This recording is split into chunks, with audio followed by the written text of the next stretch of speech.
Did you know that at least 5% of adults in America don't have a bank account?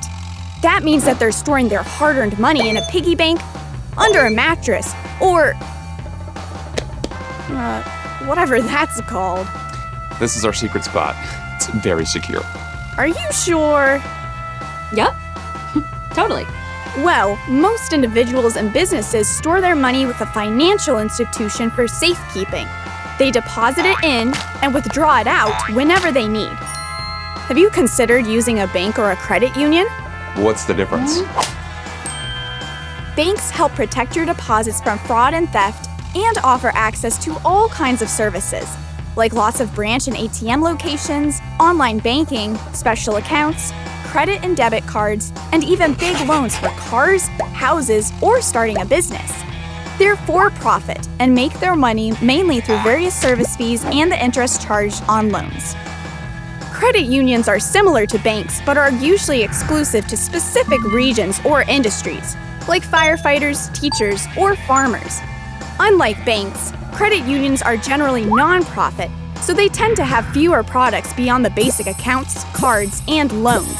But since they aren't under pressure to make a profit, they're able to offer their members a better deal when it comes to fees and interest rates. Are both banks and credit unions safe? Like anything in life, there's never no risk. But government regulations set important rules for financial institutions, which helps make them more trustworthy. And even if your deposits are somehow impacted by theft or loss, the U.S. government insures up to $250,000 to banks through the Federal Deposit Insurance Corporation, also known as the FDIC, and to most credit unions through the National Credit Union Administration, or NCUA. This all adds up to a dependable banking system, which means your money is better protected and easier to manage. That's something Mr. Piggy just doesn't offer. Sorry. Almost every financial institution offers checking accounts and saving accounts. A checking account is where your deposits and withdrawals generally happen. Sometimes there's a minimum deposit requirement. A savings account is for, you guessed it, saving your money. Usually you earn a little extra money in this account thanks to interest, but you may be limited in how often you can make withdrawals. Credit unions tend to pay higher interest rates than banks into your savings account. Additionally, most employers are able to directly deposit your paycheck into your bank or credit union account. That saves you the trouble of having to manage the cash or check yourself. For simple account needs like deposits and withdrawals, you don't have to wait in a long line during banking hours. Automated teller machines, or ATMs, are convenient ways for you to access your account on your own at any time.